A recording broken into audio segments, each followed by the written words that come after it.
Ujú. Bueno, vamos a arrancar entonces. En primer lugar, pues bienvenidos a todos. Es un gusto para nosotros que estén acompañándonos en este espacio. Para nosotros es un placer pues realizar este tipo de actividades y vamos entonces a comenzar. Eh, este espacio fue pensado básicamente para conversar un poquito sobre algunos requisitos legales en salud ocupacional. No vamos a poder tampoco profundizar mucho en algunos de ellos, pero sí creemos que va a ser valioso pues, realizar una comparación y más adelante lo vamos a revisar ya con mayor detalle. Como van a ver en el alcance, se va a limitar a los 4 países que ustedes tienen ahí y pues voy a proceder yo a realizar la presentación apoyado por mi compañero Carlos Oscar, que es el que me ha estado colaborando aquí en los momentos preliminares. Bien, si me permiten, pues me presento. En la lista que tuve la oportunidad de ver antes de, cuando estuve haciendo las inscripciones, vi algunas personas conocidas a quienes tengo el gusto o me complace mucho saludar nuevamente, que algunos he compartido experiencias en otros trabajos, y a los que no, pues bienvenidos nuevamente. Mi nombre es Pablo Fernández Gómez, yo de formación soy ingeniero en seguridad laboral y higiene ambiental del TEC, y tengo más o menos unos 14 años de experiencia en gestión de salud y seguridad en el trabajo. Como esta experiencia, he estado enfocado en identificación de riesgos, en evaluación, perdón, identificación de peligros, evaluación de riesgos, en controles y en todo lo que es sistemas de gestión de salud y seguridad en el trabajo. He tenido la oportunidad de liderar algunos de los proyectos o de las obras más grandes a nivel país, ¿verdad? En el Instituto Costarricense de Electricidad. Y pues eso me dio la oportunidad de enfocarme en algunos momentos de esa trayectoria en lo que son tareas críticas. Por eso también, y lo vamos a ver más adelante,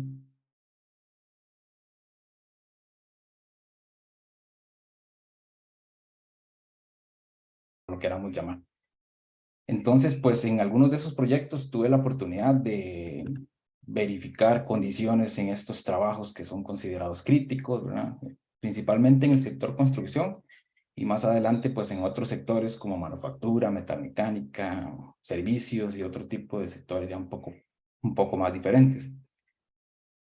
Más recientemente he tenido la oportunidad en Futuris de ser gestor de proyecto para CMI en el diseño de matrices de cumplimiento legal. Bueno, fueron una serie de matrices que se diseñaron para diferentes países de la región. Ustedes pueden ver algunos ahí, ¿verdad? Principalmente El Salvador, Honduras, México, y algunos de los cuales vamos a abordar el día de hoy. Entonces, esa revisión, pues, me permitió tal vez más fácilmente preparar esta información que conversábamos ahora anteriormente, no era tan sencilla de preparar por la cantidad de información, el volumen de información que se genera. Entonces, digamos que ese proyecto podría decir que me ayudó bastante en esa tarea.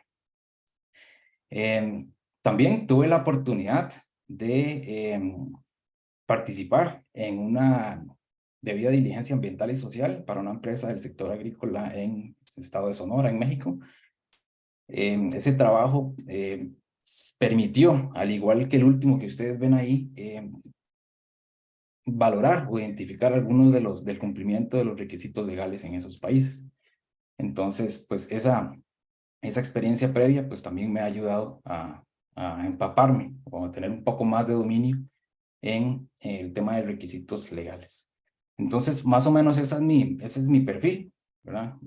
Ya tengo algunos años de trayectoria en gestión de salud y seguridad en el trabajo y siempre, prácticamente en todos mis quehaceres, ya sea como gestor, como prevencionista, como auditor, ¿verdad? Que he tenido diferentes roles, relacionado prácticamente en todo momento a requisitos legales. Y no solo a requisitos legales, también a requisitos o criterios normativos, ¿verdad? Estamos hablando ya, no sé, de normas estadounidenses, canadienses, sudamericanas, ¿verdad? Entonces también he tenido pues esa experiencia que me ha permitido pues tener o eh, preparar un tema como este. Bien, entonces Vamos a continuar. Los objetivos y el alcance de esta presentación van a ser los siguientes. En primer lugar, vamos a hablar un poquito sobre Futuris, ¿verdad? Vamos a presentar algunos de los servicios y proyectos que hemos ejecutado y que tienen que ver precisamente con requisitos legales y con la identificación y el cumplimiento de estos requisitos. Posteriormente, vamos a brindar una idea general sobre precisamente lo que comentaba anteriormente, cuáles son las similitudes y cuáles son las diferencias en esos requisitos en los países que mencionamos, ¿verdad? Básicamente vamos a abarcar estos temas que están aquí enlistados, ¿verdad? Para nosotros sí fue un poco complicado, por decirlo de alguna manera, delimitar, ¿verdad? Cuáles eran los temas que queríamos enfocarnos por la cantidad y el volumen de información que hay en la legislación de estos países, ¿verdad? Pero quisimos utilizar estos 4 porque creemos que son de los más relevantes abordar. Si hablamos de programas de salud ocupacional, estamos hablando de la base, de requisitos que son esenciales, ¿verdad? Para las organizaciones. Están muy bien referidos en las leyes, ustedes lo van a ver más adelante. Entonces creemos que es un tema pues, que tiene que ir obligatoriamente. Igualmente con el tema de planes de emergencia, ¿verdad? Si no tienen una relevancia superior, pues mínimo igual a los programas de salud ocupacional. Entonces también fue un tema que no pudimos nosotros dejar por fuera. Para darle un enfoque un poco más también técnico a la sesión, utilizamos estos 2 temas que ya, como decía anteriormente, tienen que ver con tareas de alto riesgo.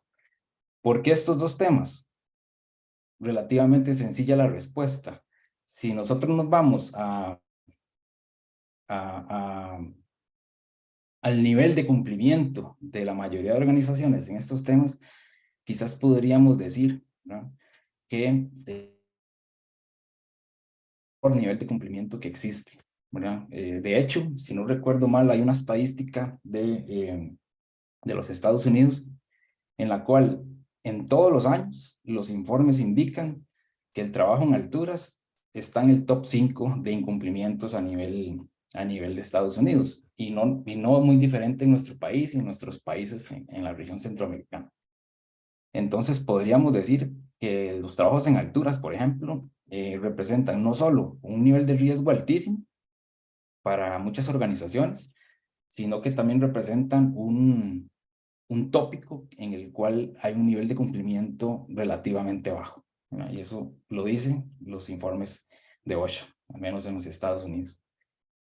Espacios confinados, igual, es un tema crítico, es un tema que incluso lo vamos a ver más adelante en la legislación se menciona, pero hay ciertas deficiencias que es importante notar en la legislación.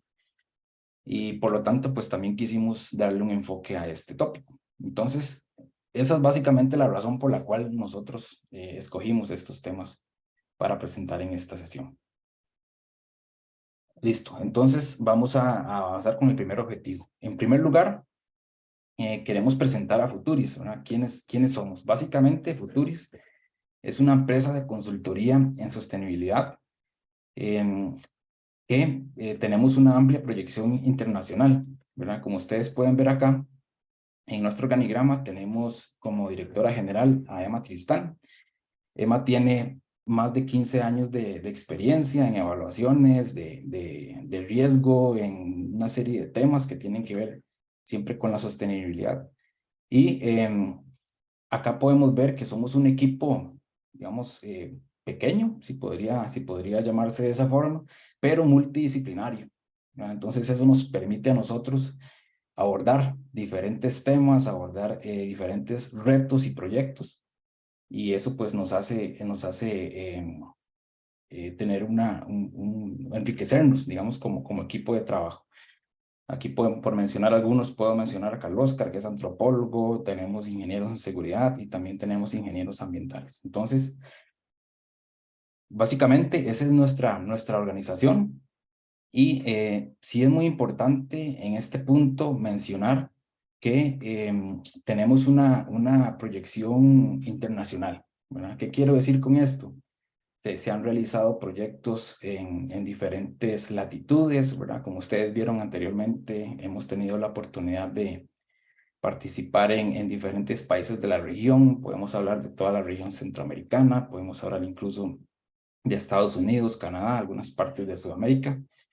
Entonces, creo que eso nos hace a nosotros un equipo diferente, ¿verdad? Por decirlo de alguna manera, y en el cual, como decía, podemos acceder a retos profesionales un poco distintos, por decirlo de alguna manera. Tal vez aquí no está mencionado, pero es importante recalcar que también nos hacemos apoyar, nos apoyamos en otro tipo de expertos, dependiendo del proyecto en el cual nosotros vamos a incursionar, pues obviamente para poder responder y responder de una forma más oportuna al proyecto, nos hacemos acompañar de expertos en otras materias, ¿verdad? En la parte de química o en otras áreas un poco diferentes a las que nosotros tenemos especialidad. Y entonces de esa manera podemos afrontar ese tipo de situaciones. También es importante mencionar que hay alianzas también con otras organizaciones en la cual de igual manera se forma equipo y se abordan proyectos de mayor complejidad. Entonces, tal vez como para comentarles un poquito quiénes somos, ¿verdad? ¿Qué hacemos y a qué nos dedicamos? Entonces, básicamente eso sería. Un poquito de nuestros servicios. Como ustedes pueden ver acá, este listado no es exhaustivo, ¿verdad? Es un extracto de nuestros servicios.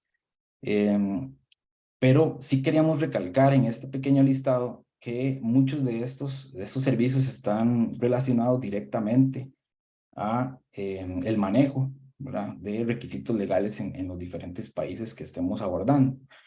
Por ejemplo, si hablamos de auditoría, evidentemente tenemos que hablar de cumplimiento legal. Si hablamos de salud y seguridad ocupacional, evidentemente tenemos que hablar de cumplimiento legal y requisitos legales. Y así con cualquiera de estos. Si hablamos de debida diligencia ambiental y social, por supuesto, tenemos que hablar de cumplimiento legal. Entonces, para nosotros es el quehacer diario, por decirlo de alguna manera. Estamos muy empapados y muy relacionados con los requisitos legales de Costa Rica y de prácticamente la región en la cual nosotros estamos. Bien, algunos de nuestros clientes, también pues una lista que no es exhaustiva, pero que ustedes pueden ver la diversidad de sectores en los cuales hemos incursionado, en los cuales trabajamos actualmente. Podemos ver empresas del sector finanzas, podemos ver empresas del sector construcción, del sector metalúrgico, del sector industria médica. En fin, aquí incluso podemos ver otras empresas consultoras que también con las cuales nosotros hemos trabajado. Aquí podemos ver también un poco de la banca multilateral. Entonces, digamos que los tentáculos, por así decirlo, de Futuris llegan a diferentes sectores, llegan a diferentes industrias y eso pues también nos hace ser un poco diferentes. Bien, para mostrarles únicamente, tener una idea de algunos de nuestros proyectos ya en concreto. Por ejemplo, tuvimos o tenemos desde 2016 a la fecha este proyecto con Convergence. Es una firma consultora que de igual manera hacemos equipo para participar de ciertos proyectos. En este caso, se refiere a auditorías de cumplimiento legal y de gestión en ambiente de salud y de seguridad, ¿verdad? Como ustedes ven acá, se han evaluado más de 20 empresas de diferentes sectores en los países que están mencionados. Y pues también este proyecto tuvo una demanda, un reto importante que también fue no solo utilizar, sino que tuvimos que también diseñar las matrices de requisitos legales para cada uno de estos países. Y ese es un trabajo bastante complejo, si se quiere decir así, ¿verdad? Que requiere pues una revisión muy exhaustiva. Con esta base, pues nosotros evidentemente ya tenemos un gran camino recorrido para poder llegar a ejecutar las auditorías, ejecutar las evaluaciones de cumplimiento y mantener esas bases de datos, esas matrices actualizadas es lo que nos permite continuamente estar haciendo estos trabajos. Y para mostrar otro ejemplo, un poco más reciente, de 2021 a la fecha, hemos realizado también la debida diligencia ambiental y social para CM y alimentos en algunos de los países de la región. Hemos estado en Guatemala, en El Salvador, en Honduras, realizando estos trabajos, estos procesos, ¿verdad? Para una empresa que es muy grande, ¿verdad? CM y Alimentos es una de las empresas del sector alimenticio más grandes de Latinoamérica, como ustedes están viendo ahí en las primeras líneas. Básicamente, este trabajo consistió en realizar diferentes evaluaciones de desempeño y de cumplimiento legal. Hay una particularidad también en este tipo de proyectos que, si bien es cierto, utilizamos siempre la base de cumplimiento legal como uno de los factores más importantes, también utilizamos las normas de desempeño del IFC, ¿verdad? Entonces, vamos de la mano con las dos cosas, ¿verdad? Por un lado tenemos el cumplimiento legal, por otro lado las normas de desempeño para poder ejecutar estas revisiones. Vale la pena tal vez mencionar eso en este punto. Estas revisiones básicamente consisten o constan de escritorio, ¿verdad? Una parte de las revisiones que se hacen a distancia, ¿verdad? Documental principalmente, y después obviamente tenemos que realizar recorridos de campo, realizar evaluaciones en sitio, pues para también sacar nuestras conclusiones y nuestros hallazgos principales. Entonces, comentarles era básicamente un poquito sobre esos dos proyectos que se han realizado, que tienen una importancia, creemos nosotros, muy alta desde el punto de vista del tema que vamos a conversar el día de hoy. Bien, entonces vamos a pasar al contenido de la sesión que nos está reuniendo en el día de hoy. Como les comenté anteriormente, vamos a ir en orden en los 4 temas principales, y el primero de ellos es programas de salud ocupacional. ¿Ok? Antes de pasar ya al contenido, quería mostrarles una pequeña pregunta en pantalla para que me hicieran tal vez el favor de contestar. Voy a lanzar la pregunta y por favor me ayudan a contestar. Creo que ya aparece en pantalla, si no estoy equivocado. Vamos a dar unos 15, 10 segundos para que contesten. Y ya mostramos los resultados en la pantalla. Ya llevamos 15.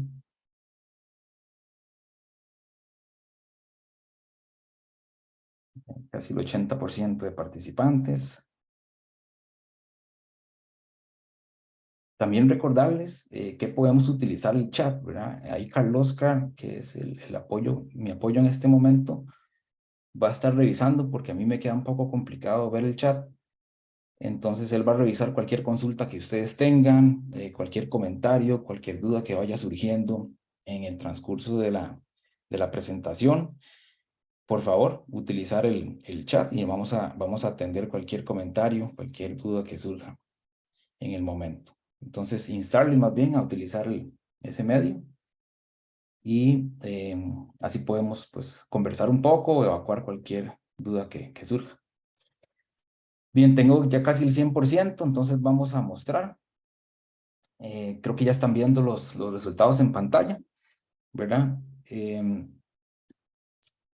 Dice que el 92% se siente más familiarizado con la legislación de Costa Rica.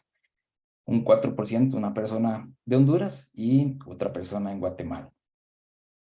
Bien, realmente sí era esperable este resultado, evidentemente, porque la mayoría de participantes son de Costa Rica.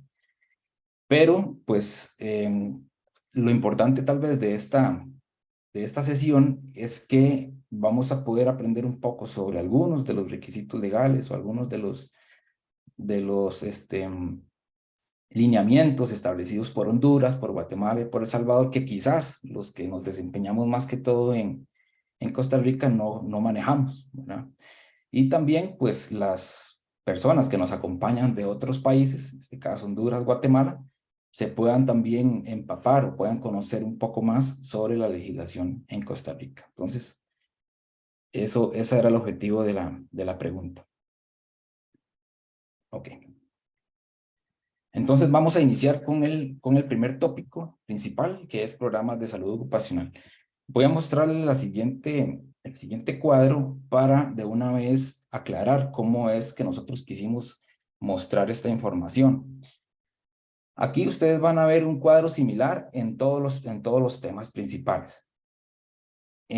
Vamos a tener el título, evidentemente, del cual estamos hablando. En la primera columna vamos a tener un subtema o un tópico específico, por decirlo de alguna forma. Vamos a tener seguidamente a la derecha una columna por país, ¿verdad? Aquí están las banderas, pero para no confundirnos también le pusimos el nombre arriba. O no el nombre completo, sino las iniciales, las siglas. En cada uno de las celdas de la tabla vamos a tener alguna información relevante que nos va a guiar a qué es lo que nosotros queremos analizar o mostrar. También ustedes están viendo un símbolo verde y un símbolo rojo, ¿verdad? Nosotros quisimos identificar con un símbolo verde aquellos requisitos o aquellos tópicos en los cuales existe un lineamiento o existe un requisito debidamente establecido con respecto a ese tópico. ¿Okay? Entonces, si tenemos una marca verde, quiere decir que en la legislación existe un requisito asociado a ese tópico. Si lo tenemos en rojo, quiere decir que no existe, ¿verdad? Y en algunos casos, no es el caso de programas de salud ocupacional, sino que lo vamos a ver en los otros, puede ser que el tema está un poco débil, ¿verdad? O es débil, entonces también consideramos ya un criterio más profesional que no cumple, o que no alcanza para poder regular. Entonces, básicamente eso es como para antes de iniciar explicando esta información, cómo es que lo vamos a mostrar y cómo es que se debe interpretar. Entonces, ¿qué podemos ver nosotros de este cuadro?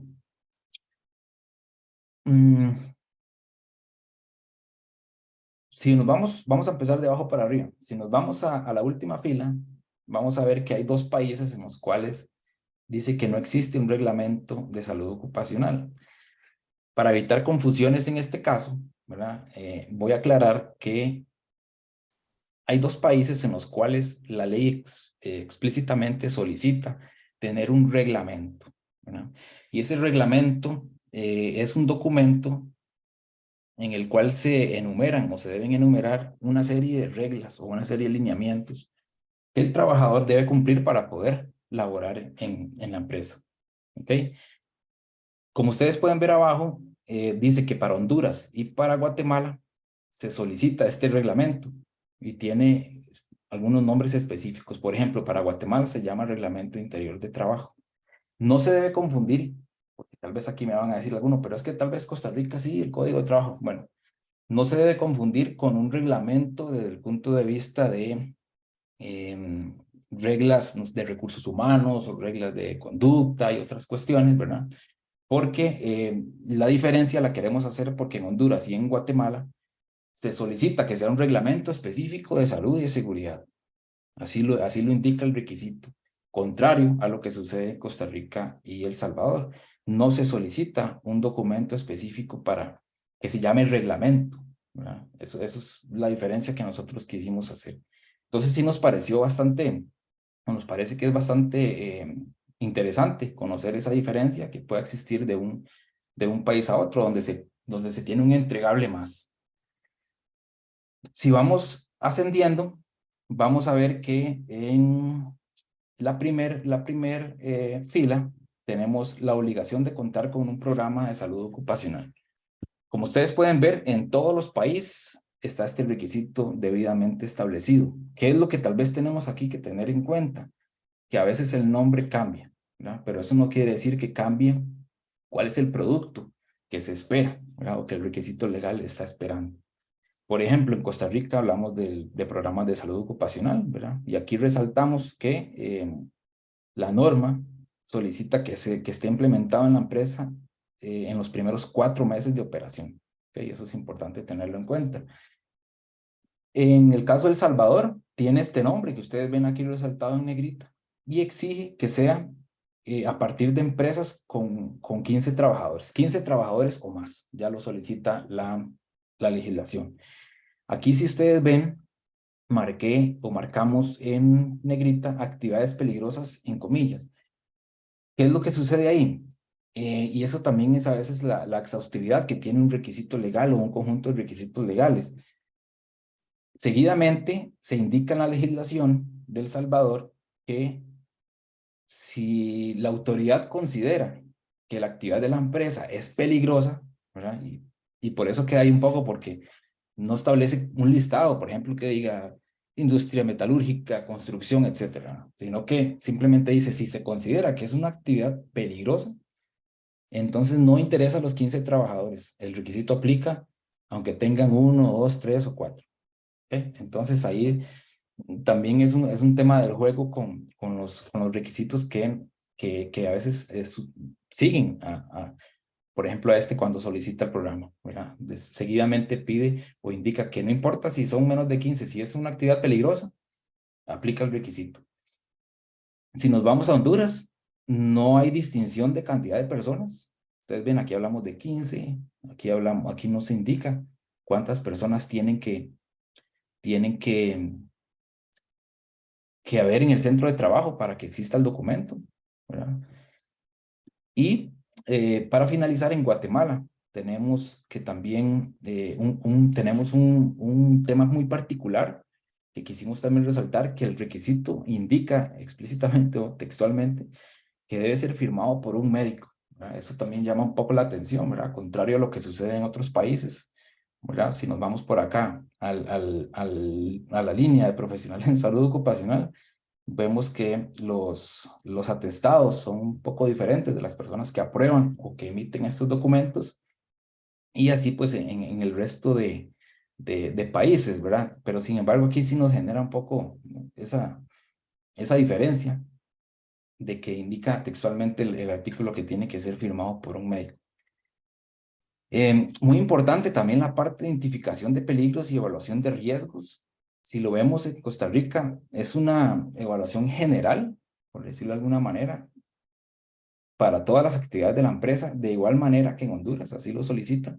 Y una de las diferencias más marcadas que se tiene en este tópico es que para el caso de Guatemala se solicita que sea una evaluación, una identificación de peligros y evaluación de riesgos por puestos de trabajo. Ya eso es otra historia, ¿verdad? Esto es un volumen de trabajo todavía mayor, es más exhaustivo, ¿verdad? Pero ahí también es importante utilizar el criterio profesional, ¿verdad? Y priorizar porque si no, pues obviamente no se va a sacar la tarea. Pueden haber cientos de puestos de trabajo en una organización y en este caso, pues habría que hacer una priorización y empezar a abordar esa parte. Pero sí es importante conocer o recordar que al menos en Guatemala se solicita que sea por puestos de trabajo esa evaluación de riesgos, contrario a Honduras, contrario a Costa Rica, y pues un poco de interpretación, pero también relativamente diferente a El Salvador, donde textualmente se indica que es por etapa del proceso productivo. ¿Verdad? Si lo interpretamos de alguna manera, pues podríamos decir que es muy similar a Costa Rica, donde se dice que es para todas las actividades de la empresa. Una diferencia sí un poco marcada con respecto a El Salvador es que se solicita un mapa de riesgos. Aquí sí hay un requisito específico que dice que tiene que haber un mapa de riesgos en la empresa. No así en los otros países, solamente que esté normalmente una matriz, ¿verdad? Una matriz de identificación de peligros y evaluación de riesgos que nosotros conocemos. Con las comisiones, muy similar, ¿verdad? Ustedes ven que el nombre es diferente en todos los países, pero el objetivo es el mismo. Es una organización compuesta por trabajadores que tienen pues sus actividades, que se reúnen, que emiten informes y que generan mejoras de las condiciones de trabajo. Al final es el mismo organismo, pero con diferente nombre. Como ustedes pueden ver acá, también se establece un valor de trabajadores a partir del cual se requiere tener estas comisiones. Por ejemplo, 10 personas son Guatemala, igualmente Honduras, igual Costa Rica, y solamente el caso de El Salvador, después de 15 trabajadores, es que se pide tener estas organizaciones internas. Bien, entonces, como ustedes ven, pues un abordaje ahí un poco en varios tópicos de lo que son programas de salud ocupacional, ¿verdad? Obligación de contar con el programa y otros tópicos que nos pareció interesantes como comparar. Entonces, pues para que cada uno tome ahí, se haga una idea más o menos de cómo funciona, por decirlo así, este tema de programas de salud ocupacional en estos 4 países. Podemos decir que en todos se solicita el documento, en todos hay comisiones, pero sí hay algunas pequeñas diferencias, ya como por decirlo así en la letra pequeñita, que hay que considerar en cada uno de ellos. Bien, vamos a pasar entonces al tema de planes de emergencia y va a ser exactamente la misma dinámica. Van a ver ustedes aquí una serie de tópicos y en cada columna vamos a tener los países. Vean ustedes la primera línea. Si ustedes vieron la anterior, en todos los países se requiere programa de salud ocupacional. Exactamente igual, en todos los países se va a requerir un plan de emergencias. Le voy a llamar así como de forma genérica, plan de emergencias. Pero si nos vamos a cada país, también hay un nombre específico de cómo se conoce ese documento, ¿verdad? O ese entregable. Aquí ustedes van a ver en negrita el nombre textual que indica la legislación de ese documento para cada país, ¿verdad? El caso de Costa Rica es muy similar en cuanto al programa de salud ocupacional, que me devolví ahí para que lo vieran, y el plan de emergencias, en el sentido de que la norma también va a pedir que esté implementado en la organización en los primeros 4 meses de operación. Ese es uno de los particularidades más importantes en Costa Rica. Si ustedes ven el resto de países, también se solicita el documento. Por ejemplo, en El Salvador se llama Plan de Emergencia de Evacuación. Este es todo el nombre que lleva en Honduras, ¿verdad? Y una de las particularidades de Honduras es que el documento que se solicita hace alusión directa a emergencias, llamemos de tipo antrópico. No se observa en la legislación de Honduras un documento que haga referencia a emergencias de tipo natural. Eso es tal vez una particularidad muy interesante. No quiere decir esto que no sea una obligación del patrono o de la empresa analizar y evaluar las amenazas naturales, ¿verdad? Si nos vamos a un lineamiento muy general en el cual indica, por ejemplo, eh, que el patrono está obligado a analizar o a identificar todos los riesgos o los peligros de la organización, pues ahí podríamos incluirlo. Pero no hay algo muy específico donde creemos que debería estar que indique que se debe realizar un plan de emergencias para todo tipo de amenazas. Porque sí es muy específico en indicar que es para casos de incendio, explosión y todo lo que ustedes ven acá, en el caso de Honduras. Esa es una de las diferencias más marcadas con respecto a los demás países donde se engloba todas las amenazas cuando se solicita o cuando el requisito exige este documento. En el caso de Guatemala, hay una guía al igual que en Costa Rica, hay una guía que le sirve a las empresas y a los patronos para poder elaborar este documento. Se llama Guía para la elaboración del Plan Empresarial de Respuesta. Entonces, recalco, hay requisito para programas de salud ocupacional y hay requisito en todos los países para contar con un plan de emergencias. Quisimos también en la segunda línea mostrar si hay algunos planes de emergencia específicos que se soliciten en algunas de las leyes de la región. Como ustedes pueden ver, en el caso de Costa Rica y en el caso de Honduras, se solicita específicamente un plan contra incendios. En Costa Rica, llamado Plan Básico contra Incendios del Benemérito Cuerpo de Bomberos, y de igual manera, en el Cuerpo de Bomberos de Honduras, un plan contra incendios. Incluso dice el requisito de Honduras que tiene que estar aprobado por el Cuerpo de Bomberos. Ya eso también es otro tema, es otra historia. Sin embargo, quisimos también comparar que en El Salvador y en Guatemala no, no, no existe la solicitud específica de un documento adicional específico, por ejemplo, para incendios o para cualquier otra amenaza, pero sí se enumeran en la legislación algunos requisitos técnicos para incendios. Por ejemplo, salidas de emergencia, extintores, insumos que tienen que haber para combatir fuego, ¿verdad? Sí está establecido en algunos requisitos de la legislación, pero no se solicita el documento específico para incendios, ¿verdad? Esa es la diferencia que queremos hacer, a como sí sucede en Costa Rica y en Honduras, en este caso, que solicitan el plan contra incendios específico. Seguidamente, y esto es un tema muy interesante también, con respecto a la referencia en la legislación que se hace de normas internacionales, ¿verdad? Como ustedes saben, en algunas leyes, pues, es una práctica usual que se haga referencia a algunas normas, ¿verdad? Para convertirlas en ley. Entonces, como ustedes pueden ver en la imagen, en el cuadro, solamente en el caso de Costa Rica hay referencia a la NFPA 101, Código de Seguridad Humana. Si ustedes revisan El Salvador, Honduras y Guatemala, no van a encontrar que se refiera a alguna NFPA, que se refiera a alguna norma, o sea, alguna parte de OSHA, algún estándar internacional de cualquier país o de cualquier entidad privada, pública, lo que sea, no existe. Entonces, es importante, sí, pues aclarar que solamente el caso de Costa Rica hace referencia a la NFPA 101 para el tema de emergencias.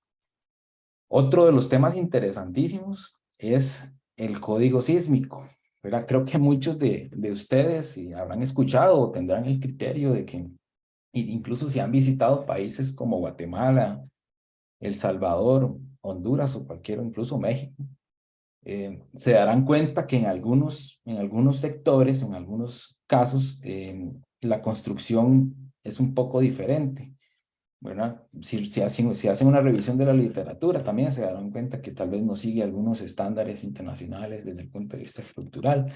Y eso pues tenía que ver o tiene que ver con el tema del código sísmico que estamos aquí nosotros tratando de referir. Si nos ponemos a ver esta información, sacando de una vez tal vez del juego a Guatemala, en el cual solamente existe una norma de un organismo privado, ¿verdad? Que es voluntaria, nos quedamos con estos tres primeros, pero aquí hay un detalle bastante interesante. Si ustedes se ponen a ver la fecha, por ejemplo, en El Salvador es un documento del 94, y si nos vamos a Honduras es un documento todavía 20 años atrás, del 74, ¿verdad? ¿Tiene información relevante? Pues quizás sí la tenga, ¿verdad? Pero ya tiene sus años de haber sido emitido, no ha sido revisado. Entonces, pues eso genera cierta incertidumbre, ¿verdad? De la actualización, valga la redundancia, que esos documentos tienen. Si nos vamos a Costa Rica, tenemos un código sísmico de 2010, que incluso fue revisado en el 2014, ¿verdad? Podemos decir que, pues, incluso si lo comparamos, tiene una gran ventaja desde el punto de vista de actualización. Y eso, pues creo, como decía, si han tenido la oportunidad de investigar un poco en el tema o de incluso visitar algunos de estos países, quizás se han dado cuenta. Entonces, pues quisimos como también hacer esta comparación, ¿verdad? Que resulta muy interesante. Para finalizar esta parte, entonces tenemos el tema de brigadas y simulacros, ¿verdad? Como ustedes pueden ver aquí, todo está en verde, entonces pues hay requisitos en todos los países para esto, simplemente con algunas pequeñas diferencias. Por ejemplo, En Guatemala se indica que tiene que ser un simulacro de incendio, ¿verdad? Y tal vez no especifica que es un simulacro para todas las amenazas. Entonces, como ese tipo de cosas, también en Guatemala se dice que se recomienda, incluso así lo dice el requisito legal. Es algo también a veces de la redacción, ¿verdad? No se indica, por ejemplo, debe ser anual, sino que dice, se recomienda que sea anual. Entonces, a veces también queda un poco esa duda. De igual forma, en Honduras se indica que sea de incendio, contrario a El Salvador, donde dice que es para todas las amenazas que se identificaron en el plan.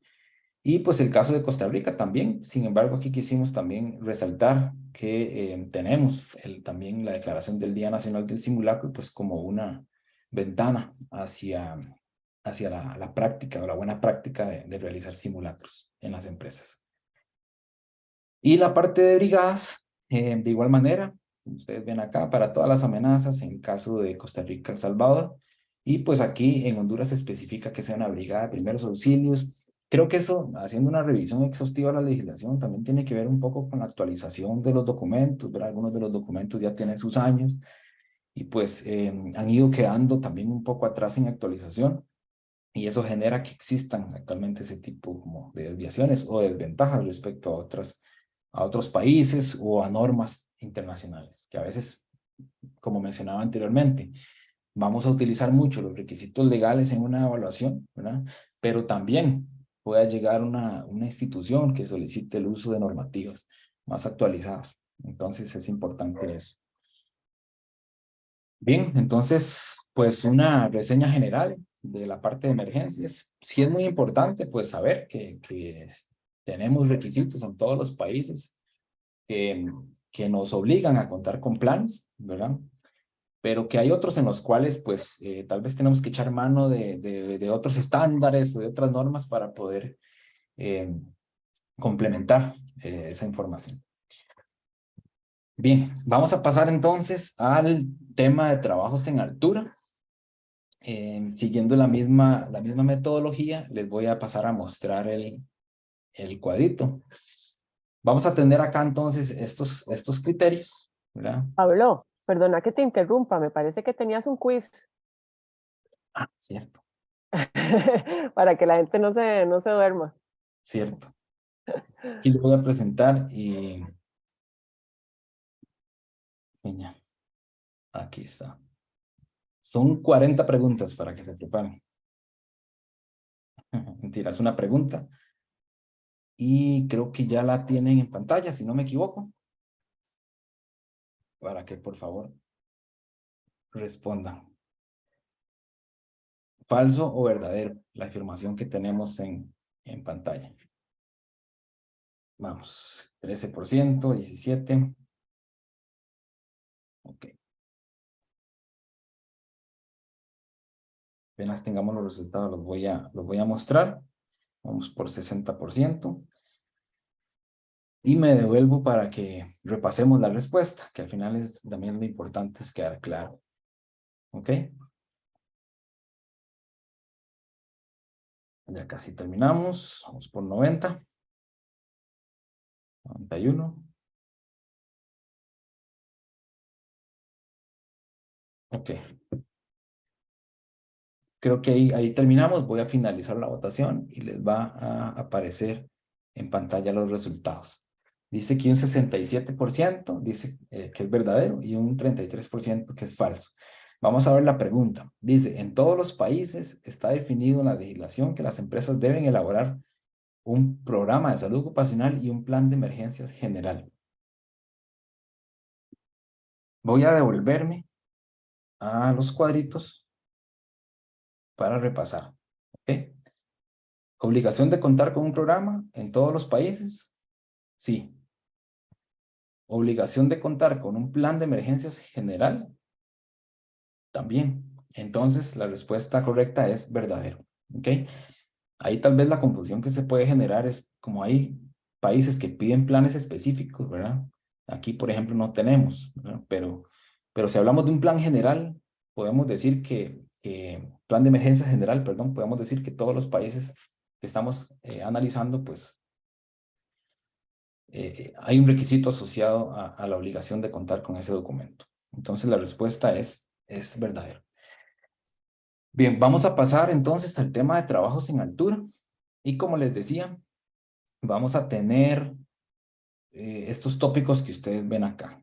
¿Okay? En este tema hay mucho para sacar, ¿verdad? No pareciera, pero sí hay bastantes requisitos en la legislación asociados, con ciertas falencias, por decirlo de alguna manera, pero sí existen, ¿verdad? Ustedes aquí incluso lo pueden notar en la tabla, ¿verdad? Prácticamente en rojo solo tenemos la última fila. Y que la última fila tiene que ver con un tema que en realidad es muy específico, que es el tema de contenidos para la formación, ¿verdad? Si nosotros nos ponemos a revisar en las leyes de nuestros países, por ejemplo, que un trabajador que va a hacer labores en altura tiene que estar capacitado primero en identificar el riesgo, en protecciones pasivas, en sistemas personales de detención, en, en procedimientos de rescate. Bueno, en una serie de temas no lo vamos a encontrar de esa manera. No lo vamos a encontrar de esa manera. Solamente en el caso de Costa Rica, hay un lineamiento específico que dice que se debe informar a las personas trabajadoras sobre los puntos de anclaje en las obras. Y eso, una vez, para hacer un salto aquí hacia la primera fila, tiene que ver solo con construcción. En Costa Rica, por ejemplo, los requisitos de trabajos en alturas están en el reglamento de seguridad en construcciones. Muy poca información y muy poco útil realmente vamos a encontrar en, en otros reglamentos, ¿verdad? Entonces, ahí hay una delimitación del sector de industria, ¿verdad? El cual estamos analizando, que pueda generar para otros tipos de industria ciertas limitaciones, ¿verdad? Desde el punto de vista legal. Yo sé que en la práctica es diferente y si el requisito nos sirve, lo vamos a utilizar y si no, vamos a buscar una norma que nos funcione y las buenas prácticas, ¿verdad? Y todo, obviamente así trabajamos. Pero si nos vamos al punto de vista legal, sabemos que los requisitos de alturas, el grueso de requisitos de alturas y más actualizados en Costa Rica, están en el reglamento de seguridad en construcciones. Entonces, para volver aquí a la última fila, eso es lo que indica una parte de un requisito legal, ¿verdad? Y que esto conlleva un trabajo enorme, ¿verdad? Solo el hecho de tener que informar a los trabajadores cuáles son los puntos de anclaje tiene por detrás un trabajo de análisis estructural, tiene por detrás un trabajo de evaluación de un montón de factores, ¿verdad? Que no es de la noche a la mañana. Entonces acá, pues, hay una formación y una presencia de profesionales expertos en ciertas áreas que tiene que existir en la empresa, pero no lo dice de esa manera, ¿verdad? Y tampoco, pues, volvemos al criterio, no son contenidos específicos que diga que el trabajador, en los cuales el trabajador debe estar formado para poder hacer trabajos en alturas, porque al final de cuentas, pues esto no se trata de decir, bueno, ¿qué necesito? Arneses, ok, voy a comprar arneses y voy a equipar a mis trabajadores y pues y que les vaya bien, ¿verdad? Y que disfruten el trabajo, no, no es así. Básicamente tenemos que asegurar, incluso si nos vamos a requisitos más generales, nos podemos ir al código de trabajo, nos podemos ir a leyes leyes madre, por decirlo así, en los cuales vamos a tener requisitos que dice que el patrono tiene que asegurar que las personas tengan el conocimiento necesario para hacer el trabajo, ¿no? Haciendo una retórica ahí, digamos, de lo que ya hemos leído en muchas leyes, pero específico no lo tenemos en la legislación, ni siquiera en el reglamento de construcciones en Costa Rica. Si nos vamos para El Salvador en este mismo tema, se dice que tiene que haber un entrenamiento adecuado de los trabajadores para poder laborar en alturas. Entonces ahí nos ponemos a ver, podemos analizar qué es entrenamiento adecuado, ¿verdad? Y qué no es adecuado y qué sí lo es. Podemos empezar a hilar muy delgado, ¿verdad? Pero tampoco se establecen los contenidos específicos que debería tener o en los cuales debería ser un trabajador formado para hacer estos trabajos. Que, repito, como dije anteriormente, son considerados críticos o de alto riesgo. En Honduras y en Guatemala no tenemos información, no tenemos referencias que nos digan que la persona tiene que estar incapacitada, ¿verdad? Sí tenemos información, incluso lo vamos a ver ahí en la parte de sistemas personales, donde indica que tiene que haber sistemas o tiene que equiparse las personas y tienen que haber protecciones y en general, ¿verdad? De esa manera se indica. pero no específicamente que debe estar entrenado y que debe tener cierto nivel de conocimiento. Pablo, Sí, disculpa ahí la interrupción. Por acá tenemos adelante. un comentario de Edgar que tal vez te pueda referir un poquito más, ¿verdad? Ah, Edgar nos dice, supondría que informar es capacitarlos y hacer un documento por escrito en donde se plasme que se le informó sobre esos puntos a los trabajadores. ok. Mm, sí tiene razón en lo que está indicando. Es la palabra, más o menos, ¿verdad? Lo que tal vez puede confundir, pero sí tiene detrás todo un entrenamiento. Digamos, lo que quería decir con esa parte es que uno para poder informarle, supongamos que estamos en un proyecto y tenemos 15 trabajadores en alturas, ¿ok? Esos 15 trabajadores se van a anclar de ciertos lugares, ¿ok? Lo que dice el requisito es que la empresa tiene que informarle al trabajador cuáles son esos puntos de anclaje, entendiendo que si utilizan un punto de anclaje que no es el apropiado, pues puede haber una fatalidad. ¿Ok? Ese sería como el criterio o el punto. Lo que quiere decir el requisito es que el patrón es el que está obligado a informarle al trabajador y no el trabajador ver qué hace en el lugar de trabajo, que eso a veces pasa mucho, ¿verdad? Pasa mucho, como decía anteriormente. Voy a comprar un equipo y pues tome y cómo se pone, no sé. Ni el patrón ni el trabajador saben. Eso a veces pasa, eso a veces sucede. Entonces, en este caso creo que se quiso dar énfasis a que el patrón está obligado a informar al trabajador cuál es el punto de anclaje, entendiendo que el trabajador no tiene criterio para saber cuál es el punto de anclaje en el cual puede colocar su equipo. ¿Ok? Ese es el punto. ¿Cómo lo va a hacer? Pues puede identificarlos en la obra, puede ponerles una marca, puede hacer una sesión, informarles, ponerlos a firmar, etcétera. Pueden haber muchos mecanismos, como tal vez lo está indicando, pero detrás de eso es lo que decía, hay un trabajo enorme. ¿Por qué? Porque tenemos que primero identificarlos como empresa, como organización. Entonces, ¿cómo se hace? Okay. Un punto de anclaje no es nada más decir, mira, yo creo que ahí aguanta, yo creo que ahí me puedo subir, ¿verdad? Y me puedo guindar, como dicen en el campo. Me puedo anclar, pero no es así. Tiene que haber un análisis un poco profundo detrás de eso. Y creo que al menos en esta parte de alturas en construcción se quiso reflejar de esa manera. Perfecto, Pablo. Y también por acá nos dice Cindy, en uno de los comentarios, dice, en los criterios de acción, donde se solicitan exámenes médicos, ¿qué tipo de personas no podrían trabajar en altura? Deja ver por qué. Ok. En los criterios de acción, ¿dónde? Ok. Ya casi llego a esa parte. Tal vez se me da un segundito y le resuelvo esa inquietud. Estaba con el tema de escaleras, andamios, que como ustedes pueden ver, para todos los países hay criterio, hay información, ¿verdad? Entonces, pues, de hecho es exhaustiva, se habla de varios tipos de andamios, varios tipos de escaleras, bastantes requisitos asociados al tema, ¿verdad? Y creo que es lógico porque son ampliamente utilizados en la industria y desde hace mucho tiempo. Luego hablamos de sistemas personales. Se exige el que haya sistemas personales. Estamos hablando de que la ley indica que tiene que haber un punto de anclaje, que tiene que estar el trabajador equipado. Cuando ya se ha analizado el entorno y se define que tiene que haber uso de equipo de protección personal, porque recordemos que no es la primera, no es la primera línea de decisión en la jerarquía de control de riesgos.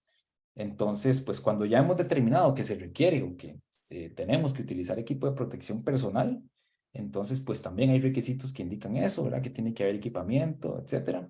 Aquí quise recalcar muy rápidamente, y es un criterio más técnico mío, porque vean ustedes textualmente qué dice este requisito. Dice, se colocarán ganchos metálicos aptos para soportar una carga unitaria de 750 kilogramos, donde fijar medios de trabajo o de protección personal. Yo leí eso y sí me quedé un poco, pues, pues preocupado, ¿verdad? Porque me parece que hay un gran error acá en el tema técnico, ¿verdad? 750 kilogramos no da ni siquiera lo más básico, digamos, de las energías o las fuerzas que se generan en una caída de 1,80, mucho menos una caída superior a 1,80.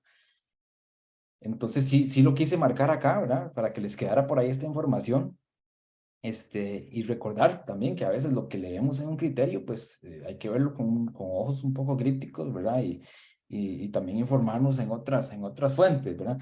¿Por qué? Porque si utilizamos esto así, no sé, podemos incluso generar un problema bastante serio. Entonces, solamente para aterrizar el tema, un valor estándar de capacidad de un punto de anclaje anda por las 5.000 libras, que son 2.250 kilogramos aproximadamente, ¿verdad? Eso para una caída de 1,80, utilizando equipos que absorban energía, ¿verdad? Es lo que se utiliza, o 2 veces la fuerza máxima de tensión, que si la calculamos, creo que ni en el escenario más favorable nos va a dar esto. Entonces, también para tener eso en cuenta ahí quise como ponerlo. Aquí no voy a ahondar mucho, como ustedes pueden ver, en todos los países se solicita protecciones pasivas. Protección pasiva es una protección que impide la caída del trabajador, ¿verdad? No llega a darse la caída, entonces hablamos de barandas, de tapar aberturas, de utilizar ciertos mecanismos como líneas de restricción, puede ser también, para poder proteger a las personas. Y en todas está bien especificado la necesidad de contar con estas protecciones. Llegamos al criterio de acción y se refiere al nivel que establece la legislación donde ya se considera que es un trabajo en alturas, ¿ok? Para Costa Rica, el reglamento de construcciones, vuelvo a recalcar, es 1,8 metros. Para ver qué es lo mismo, entonces, hagamos la relación con Guatemala, también 1,8 metros. El Salvador, Honduras, 2 metros. Tampoco vamos a pelear por 20 centímetros. De hecho, este es un criterio que ya como digamos, más actualizado, podemos decir que hasta cierto punto ni siquiera interesa tanto la altura, ¿verdad? ¿Por qué digo esto? Si nos vamos al criterio OSHA, ¿verdad? Ya saliéndonos un poquito de la ley, nos vamos al criterio OSHA, que es la ley gringa, ¿verdad? Que en nuestros países puede ser visto como una normativa o como buenas prácticas. Si nos vamos al criterio OSHA, establece dos valores. 4 pies, que es 1,2 metros para la industria general. 6 pies, que es 1,8 metros para la construcción. Hasta ahí todo bien, ya estamos como similares. Pero llegó un momento en el que OSHA dijo, mira, no, esto no. Voy a tener que hacerle caso a ANSI, que es la Asociación de Estándares, el Instituto de Estándares Americano, una organización privada que emite normativas. De hecho, si ustedes revisan equipos contra caídas, van a ver que dice que cumple con ANSI Z359, que es la norma de alturas. Llegó y dijo OSHA, ANSI, tengo que hacerle caso a ANSI. ¿En qué sentido? En que ANSI dijo que no importa la altura. ¿Por qué vamos a poner 2 metros o vamos a poner 1,8 metros si, si tengo un trabajador trabajando, por ejemplo, a 1 metro, pero si ese trabajador se cae, pues debajo hay una pila de ácido, o debajo del trabajador hay, no sé, un torno, o no sé, un riesgo muy alto, que no importa la altura en ese caso, ¿verdad? Ahora, como me ha pasado cuando he dado capacitaciones sobre este tema, entonces el trabajador dice, o hacen la pregunta, entonces a 1 metro le vamos a poner un equipo de protección personal a la persona. No, es que ahí también hay otro error técnico. No necesariamente las protecciones que indican las leyes o las normas se refieren a usar equipos de protección. Se refieren a que el entorno del trabajador sea seguro y que haya protecciones de otro tipo.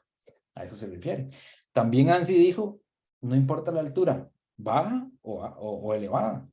Podemos tener un trabajador, pongamos un valor a 15 metros de altura, sin necesidad de utilizar equipo contra caídas.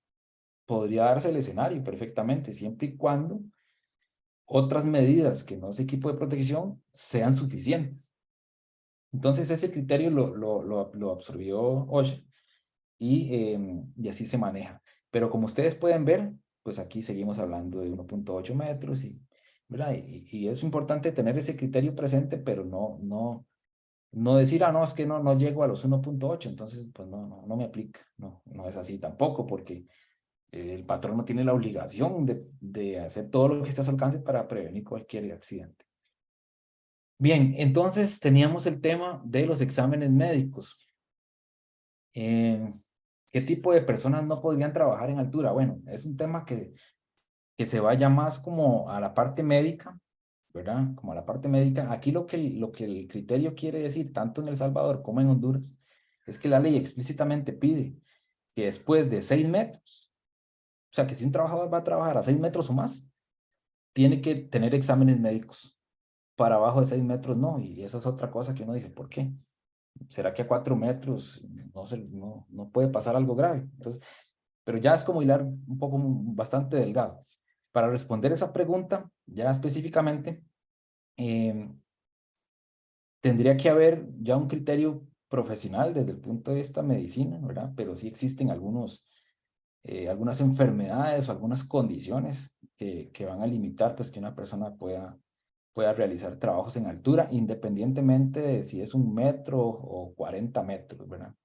Entonces sí, prácticamente tendría que ser un trabajo conjunto con un profesional en medicina, en el cual se determine esa parte. Por mi experiencia, pues, al menos como lo he manejado yo en algunos sitios, tiene que ver con algunas afectaciones crónicas, ¿verdad?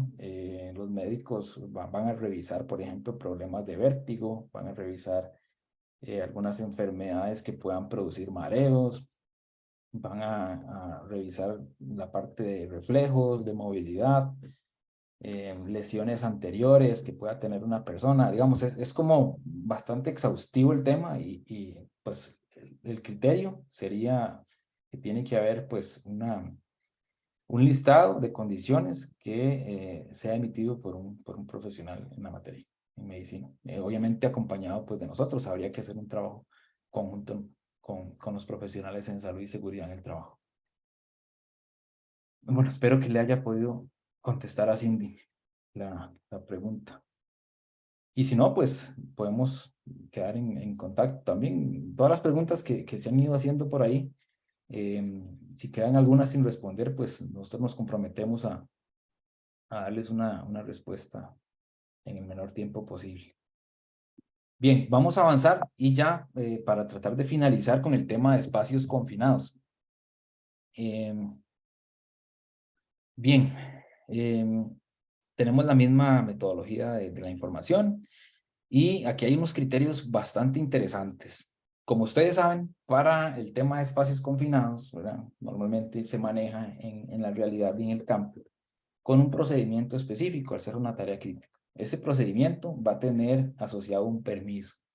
Puede ser que llegue alguna empresa y diga, no, yo me manejo con un permiso, lo tengo bien establecido y con eso trabajo, ¿ok? Entonces, pues ese precisamente es el primer tópico que nosotros quisimos mostrar. ¿Existe en la ley un requisito que obligue a las empresas a tener permisos de trabajo?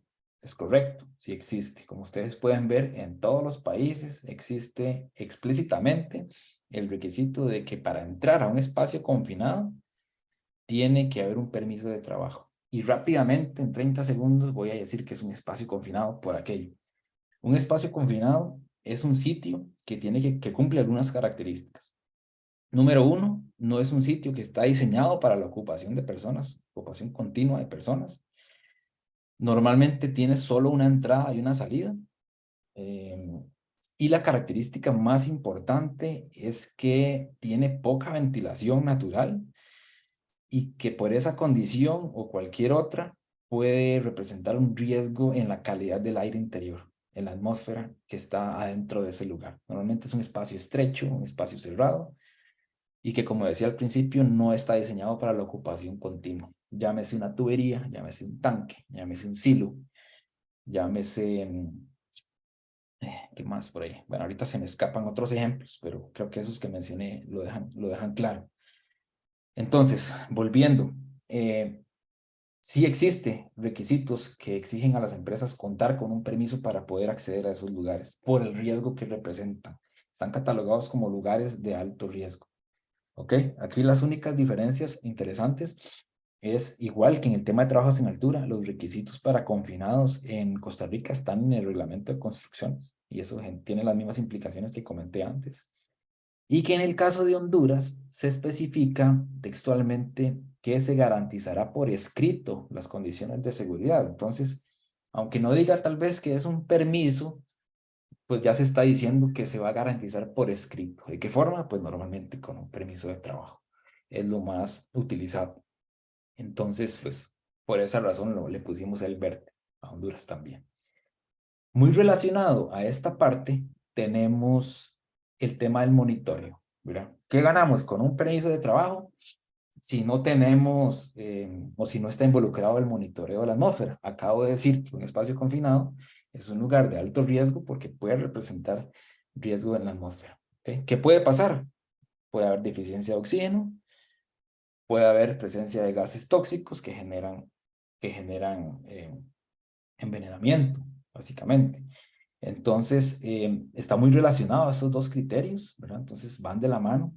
Las diferencias se dan principalmente en la exhaustividad en la que se redacta o se menciona el requisito. Por ejemplo, para Costa Rica, ustedes pueden ver explícitamente se menciona, tiene que haber medición de oxígeno, tiene que haber medición de monóxido de carbono, tiene que haber medición de sulfuro de hidrógeno y tiene que haber medición de porcentaje del límite inferior de explosividad del 10%. Ese es el valor ahí, digamos. Entonces, se especifica. Si nos vamos a Honduras, nos dice solamente oxígeno y LEL. ¿Por qué razón? Porque si usted revisa los requisitos de Honduras, se dará cuenta que están muy enfocados a espacios que han tenido presencia de productos químicos. Incluso lo ven aquí abajo, cuando se habla de la ventilación. Pero ¿qué pasa con los tanques de agua? ¿O qué pasa con, con silos de material, de granos o de otros productos? Están un poquito alejados ahí de los requisitos técnicos, de los requisitos legales, perdón, en el caso de Honduras. Entonces no se menciona, por ejemplo, monóxido de carbono, que es un gas que se genera en la combustión, ni tampoco se habla de H2S, que es un gas que se genera con materia orgánica en descomposición. Entonces, esas diferencias como que son interesantes de tomarlas en cuenta. Por ejemplo, en el tema del monitoreo, también en El Salvador no indica qué se debe medir. Dice que solo el LEL en espacios que han tenido químicos, pero indica que tiene que haber un permiso. Entonces ahí tiene que haber un profesional, ¿verdad? Tiene que haber un profesional encargado que diga qué es lo que debe medir, que use su criterio profesional y diga, mira, no, es que este espacio confinado se almacenaba diésel, ¿verdad? O se almacenaban pinturas, o sea, hay una fuente de combustión que me puede generar monóxido de carbono, etcétera. Entonces, tampoco es que porque no indique, pues no vamos a atender todo lo que podría ocurrir. Para eso está el requisito específico de que tiene que haber un permiso de trabajo. Y el permiso de trabajo tiene que ser verificado por un profesional y tiene que ser técnicamente correcto. Entonces, eso para que lo tengamos en cuenta. La ventilación mecánica solamente en Guatemala no se menciona nada al respecto. En los otros países sí se dice que tiene que haber ventilación forzada o ventilación mecánica, que también detrás de eso ya hay criterios técnicos, hay criterios profesionales, qué tamaño es el ventilador, cómo, ya hay un montón de cuestiones. Pero sí lo mencionan y se indican que tiene que haber. Por ejemplo, en Costa Rica dice que tiene que ser sujeto a condiciones del aire. Y aquí en estos dos que tiene que haber en espacios que han tenido químicos. Entonces, si no, pues no se requiere ventilación forzada. No, por el mismo criterio que comentaba anteriormente, tiene que ser valorado. De igual manera, con el tema de alturas, no tenemos un listado exhaustivo de qué debe llevar el personal que se entrena para espacios confinados. Y si no es más importante que alturas, al menos está en el mismo nivel de la necesidad de formación en estos temas. Anteriormente hablé de OSHA y usualmente lo que se utiliza es el nivel de persona autorizada, ¿verdad? Y es la práctica más común, ¿verdad? Pero pues, también cualquier organización podría recurrir a capacitaciones incluso más fuertes, más robustas que esas. Ok, Con el respecto al control de otros riesgos diferentes a la atmósfera, porque se hace mucho énfasis a la atmósfera y a veces no se toma en cuenta en la legislación otros riesgos que se pueden generar en el espacio confinado. En Costa Rica se mencionan riesgos eléctricos y riesgos biológicos, así específicamente. En los otros países nada. Pero aquí consideramos que también falta, ¿verdad? Porque no se está tomando en cuenta otras energías peligrosas. Puede haber tuberías con fluidos calientes, puede haber tuberías con aire a presión, puede haber riesgos físicos también, puede haber calor, ¿verdad? Que incluso no se toma en cuenta prácticamente en ninguno de los lugares, de los países. Entonces, es importante, pues, ver esto también, ¿verdad? Acompañarnos tal vez de otras leyes que hagan referencia, pues, a los otros riesgos y acoplarlas para usarlas en un espacio confinado, pero no se menciona específicamente. Y un punto, bueno, de sobra decir que muy, muy importante, tiene que ver con el protocolo de rescate, ¿verdad? En un espacio confinado, nuestra gestión tiene que estar diseñada para que no tengamos que acudir a esto, pero de igual manera tiene que existir, ¿verdad? Y si quisimos mostrarlo, si en la legislación está establecido. Como ustedes pueden ver acá, solamente Costa Rica y El Salvador explícitamente indican que tiene que haber un protocolo de rescate en espacios confinados, no así en Honduras y Guatemala.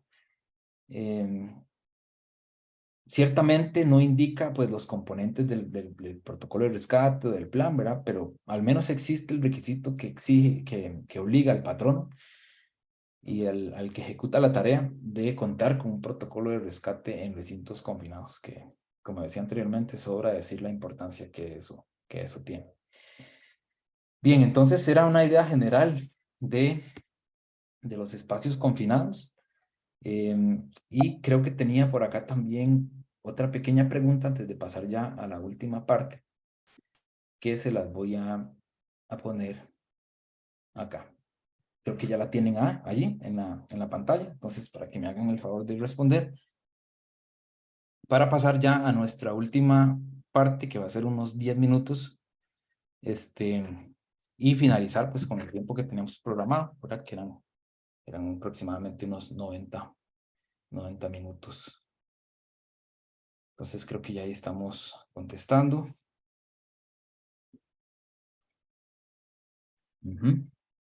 Dice la pregunta, ¿en cuáles países se establecen claramente los contenidos de la capacitación para personal que realiza trabajos en alturas? Bien, muy bien, llevamos un 60%.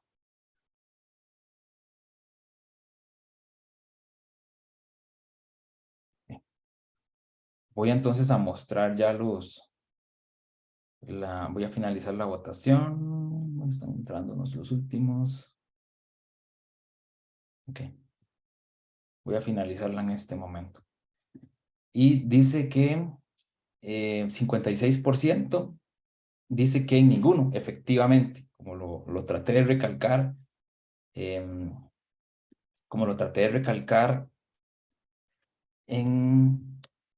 anteriormente, prácticamente ningún país indica claramente cuáles son los contenidos de la formación, ¿verdad? En algunos sí se dice, bueno, tiene que haber capacitación, tiene que estar el personal entrenado, pero no indica mayor especificidad sobre los contenidos. Bien, entonces vamos a pasar a la parte final de la sesión, que tiene que ver un poquito con las matrices legales y cómo nosotros las utilizamos, ¿no?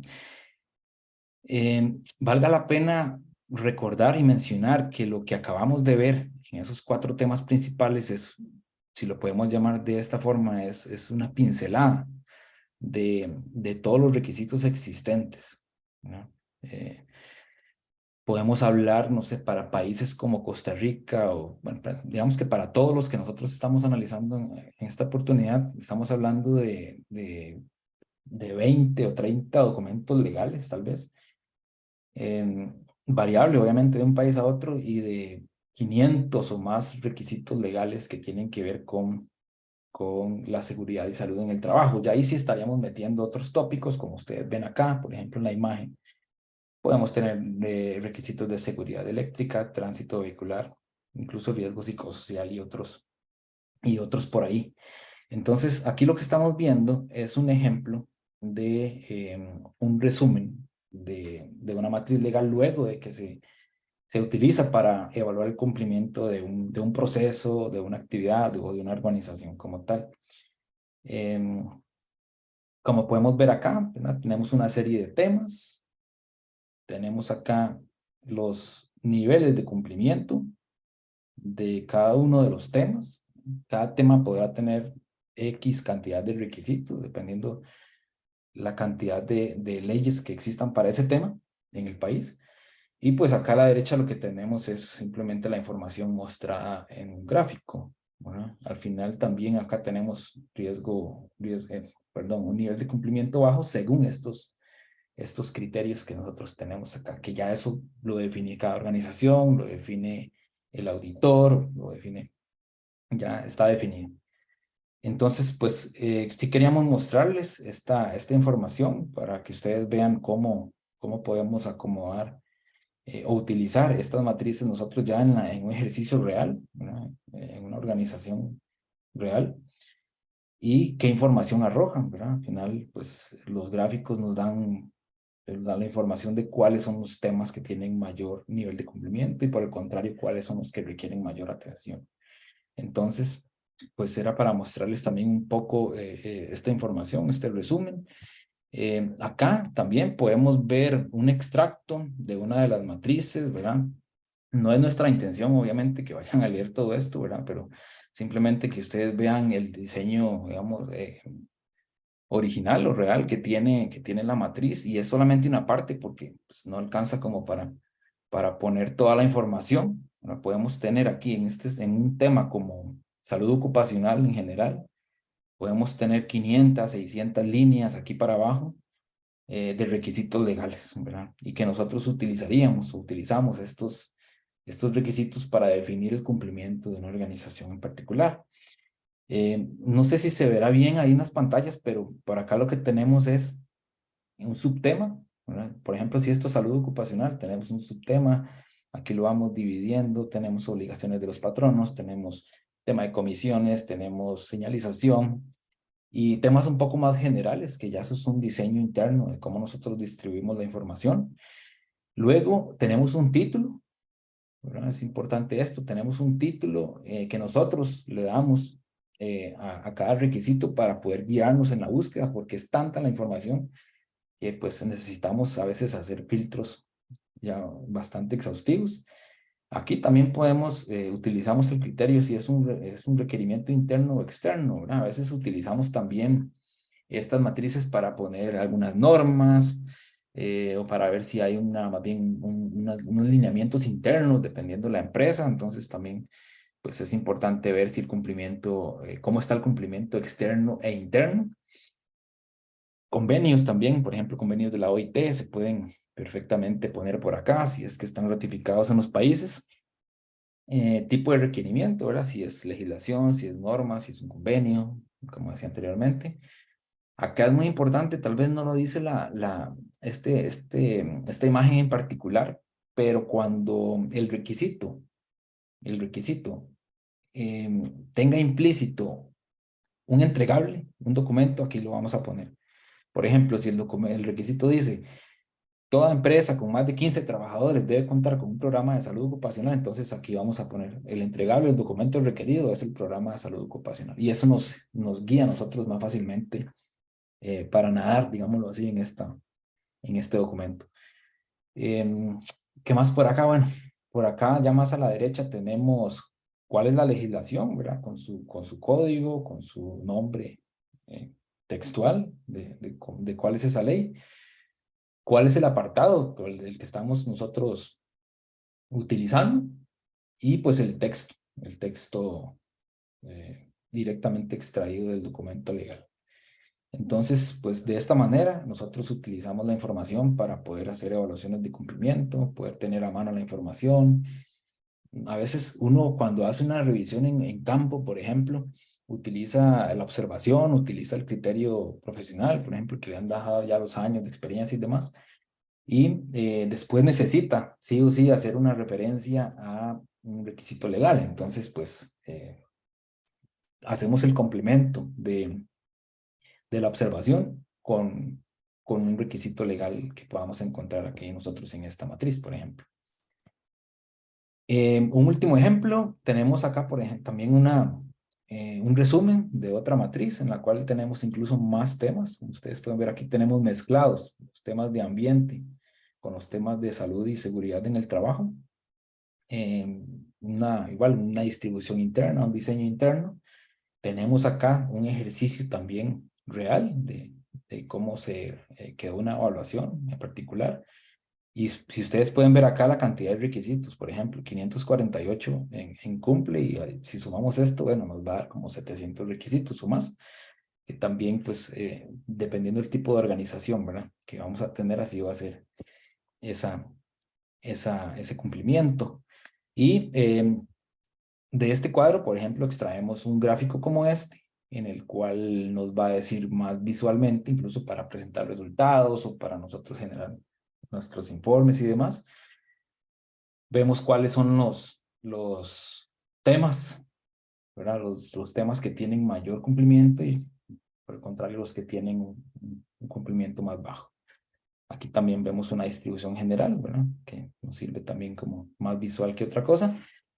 Y pues esa sería tal vez como una pequeña muestra de la información como nosotros la podemos extraer y manejar, básicamente.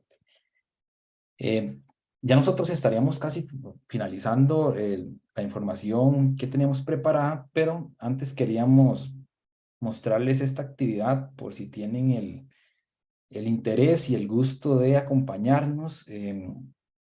Es un curso de normas de desempeño del IFC, ¿verdad? Como yo les comentaba anteriormente, a veces nos basamos en requisitos legales, otras veces nos basamos en normas, y este curso está diseñado y destinado, pues, a personas que tienen en su haber o en sus manos, pues, las normas del IFC que tienen que ver con instituciones financieras. Entonces, pues, acá está la información, por si es de su interés. Aquí el correo electrónico que tenemos es el de Carloscar, que no sé si más bien Carloscar quería ampliar un poquito sobre el curso, ¿verdad? No sé si... Muchas gracias, Pablo. No, nada más, como indicabas, invitarlos a esta próxima actividad. Estaría programada para los meses de junio y julio en diferentes sesiones. Van a ser sesiones de 2 horas durante 10 distintas sesiones. La intención es que nos puedan acompañar. Ojalá, si tienen algún interés ahí, me puedan contactar. Con todo gusto les vamos a estar brindando más información acerca del costo, los horarios y demás.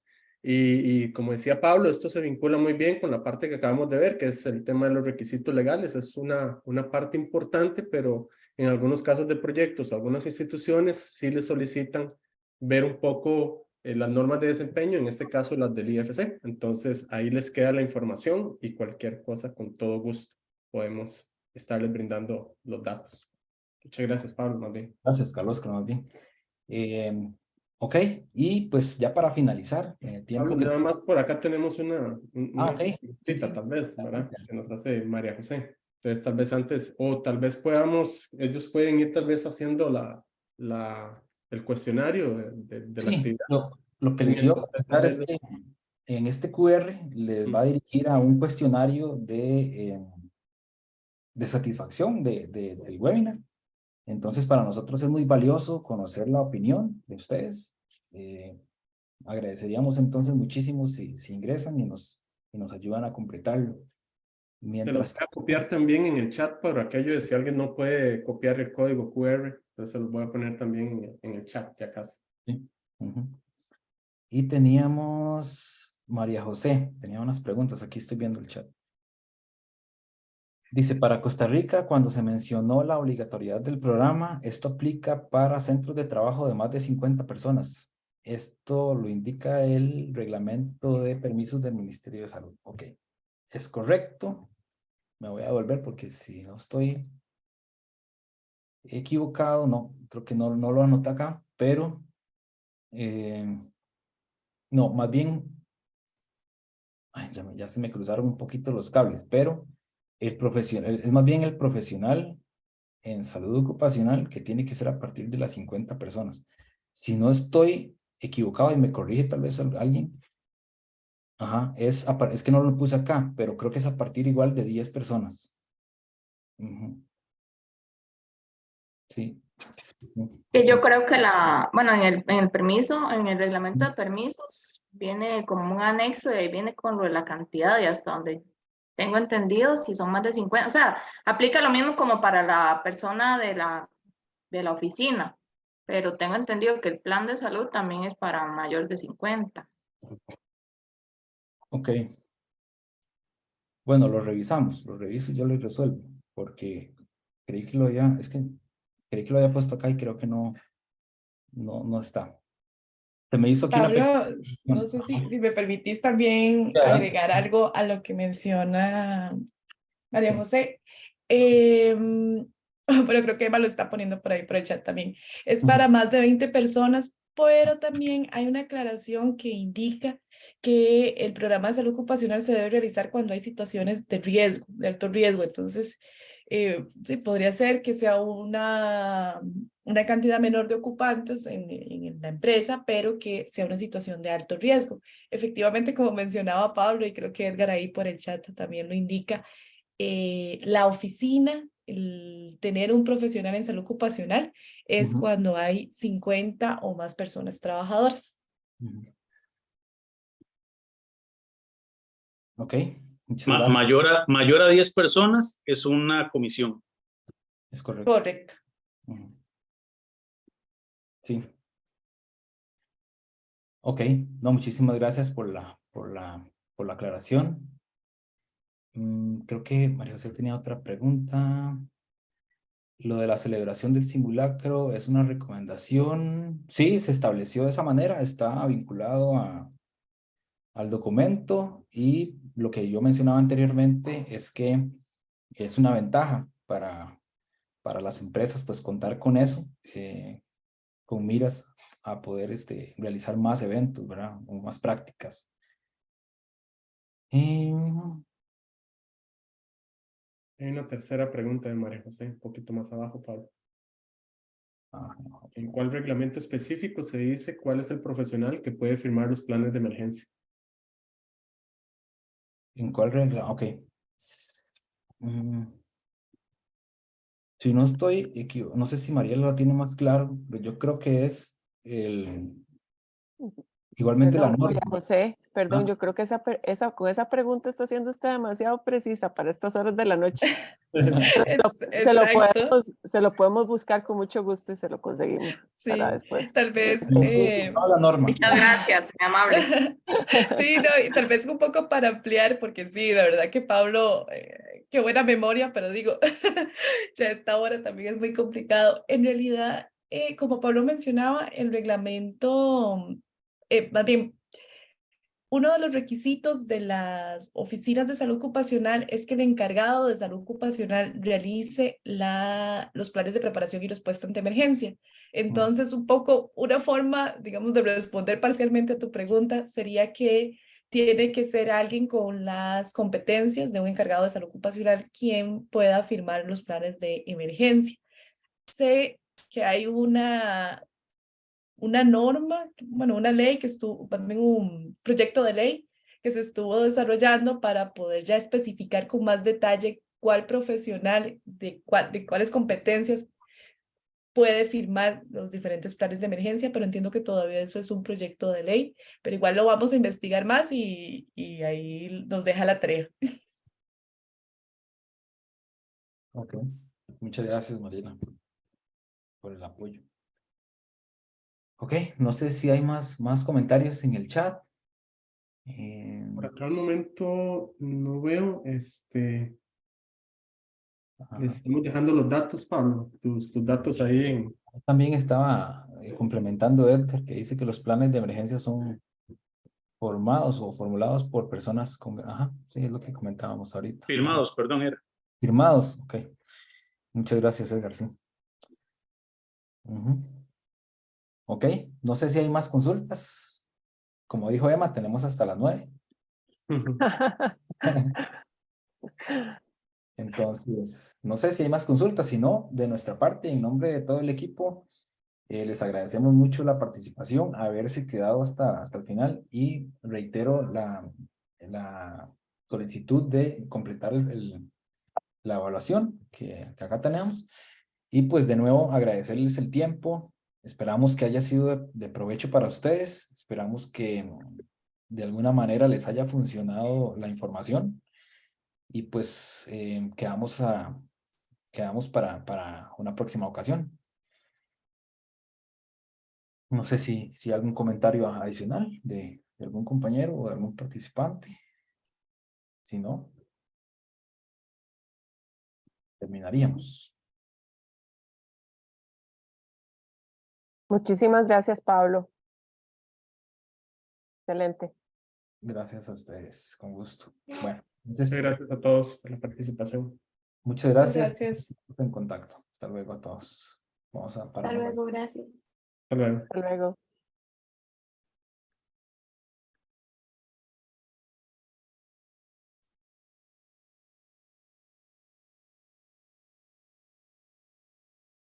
Voy a detener la grabación, Pablo.